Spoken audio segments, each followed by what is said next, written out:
Em nome do Pai, do Filho e do Espírito Santo. Amém. Jesus Mestre, caminho, verdade e vida, tende piedade de nós. Nossa Senhora, Mãe da Igreja, rogai por nós. São Gregório Magno, rogai por nós. Deus abençoe muito você, meu irmão, minha irmã. Hoje, dia 3 de setembro, mês da Bíblia. Somos peregrinos de esperança com a palavra de Deus nas mãos e hoje nós celebramos a memória de São Gregório Magno, Papa e Doutor da Santa Igreja.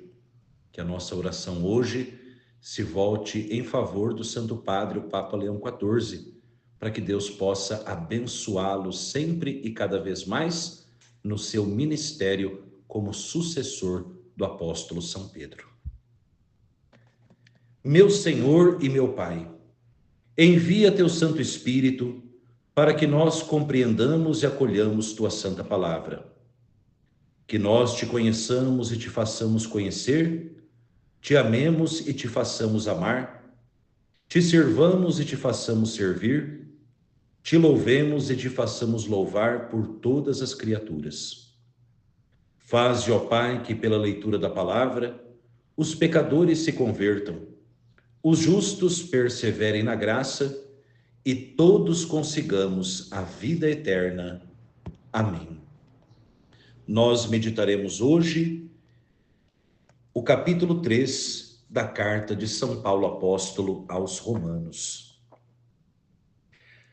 Leitura da carta de São Paulo Apóstolo aos Romanos. Então, qual a superioridade do judeu? Ou qual a utilidade da circuncisão? Grande e sob todos os aspectos. Primeiro, porque a eles foram confiados os oráculos de Deus. Que importa se alguns não creram? Acaso a incredulidade deles vai anular a fidelidade de Deus? De modo algum. Seja Deus reconhecido veraz e todo ser humano mentiroso, como está escrito. De modo que sejas reconhecido justo nas tuas palavras e saias vitorioso quando fores julgado. Se, porém, nossa justiça realça a justiça de Deus, que diremos? Acaso Deus é injusto quando lança sobre nós a sua ira? Estou falando em termos humanos. De modo algum. Do contrário, como Deus iria julgar o mundo? No entanto, se por minha falsidade a verdade de Deus abundou para sua glória, por que seria eu ainda julgado como pecador? E por que não dizer, como somos caluniados e como alguns dizem que falamos, façamos o mal a fim de que venha o bem? A esses pertence o justo julgamento. E então, teríamos nós alguma vantagem? De modo algum. De fato, já demonstramos que todos, judeus e gregos, estão sujeitos ao pecado, como está escrito: não há justo algum, não há quem compreenda, não há quem busque a Deus. Todos se desviaram, corromperam-se todos juntos. Não há ninguém que faça o bem, nenhum sequer. Um sepulcro aberto, sua garganta, suas línguas sempre a enganar, seus lábios veneno de víbora. Sua boca é cheia de maldição e amargor, velozes são seus pés para derramar sangue. Há ruína e desgraça em seus caminhos. Desconheceram o caminho da paz. Diante de seus olhos não existe temor de Deus. Ora, sabemos que tudo quanto diz a lei, ela o diz para os que a ela estão sujeitos, a fim de que toda boca se cale e todo mundo se torne culpável diante de Deus. Por isso, ninguém será justificado diante dele pelas obras da lei, pois a lei dá apenas o conhecimento do pecado. Agora, independentemente da lei, manifestou-se a justiça de Deus, testemunhada pela lei e pelos profetas. Justiça de Deus mediante a fé em Jesus Cristo para todos os que creem. De fato, não há diferença, pois todos pecaram e estão destituídos da glória de Deus.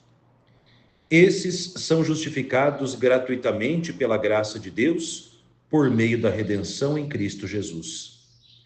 É Ele que Deus expôs como instrumento de expiação com o seu sangue, mediante a fé, para demonstrar sua justiça, deixando sem castigo os pecados outrora cometidos, sob a tolerância de Deus, e para demonstrar sua justiça no tempo presente, a fim de ser justo e tornar justo aquele que tem fé em Jesus.